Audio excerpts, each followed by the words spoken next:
অধিকারীর বিরুদ্ধে 32টি মামলা। হাইকোর্টে রিপোর্ট দিয়ে জানালো রাজ্য মোট কত মামলা জানতে চেয়ে হাইকোর্টের শুভেন্দু অধিকারী তিনি জানতে চান এবং এরপরেই জানা যায় যে শুভেন্দুর বিরুদ্ধে কলকাতায় 7টি মামলা এমনটাই রাজ্যের তরফ থেকে জানানো হয়েছে। অন্যদিকে কলকাতার বাইরে শুভেন্দুর বিরুদ্ধে 25টি মামলার উল্লেখ রয়েছে এই রিপোর্টে। মনোনয়ন দাখিলের সময় আমরা জানি যে মামলার সংখ্যা জমা দিতে হয়, তাই জন্য শুভেন্দু অধিকারীর তরফ থেকে আপিল করা হয় এবং যে তথ্য আমরা সামনে পাচ্ছি শুভেন্দু অধিকারীর বিরুদ্ধে 32টি মামলা। অর্ণব প্রতিনিধি আমাদের সঙ্গে রয়েছেন।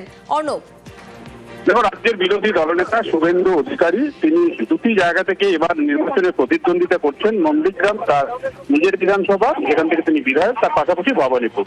কিন্তু এই দুই জায়গাতেই মনোনয়ন দাখিল করতে গেলে তাকে তার বিরুদ্ধে কতগুলি মামলা রয়েছে এই পরিসংখ্যানটাও জানানো খুব জরুরি। কারণ সেখানে যদি কোনো ভুল চুক হয় সেক্ষেত্রে তার মনোনয়নটাই ত্রুটিপূর্ণ হওয়ার কারণে বাতিল হওয়ার একটা সম্ভাবনা থাকে। তাই কলকাতা হাইকোর্টে মামলা করেন।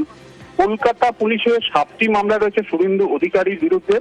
অন্যদিকে কলকাতা বাদ দিয়ে রাজ্য পুলিশ সারা রাজ্য জুড়ে 25টি মামলা রয়েছে শুভেন্দু অধিকারীর বিরুদ্ধে। তার মধ্যে কয়েকটি মামলা ডিসপোজ হয়েছে, এমনটাও কিন্তু রিপোর্টে রাজ্য জানিয়েছে।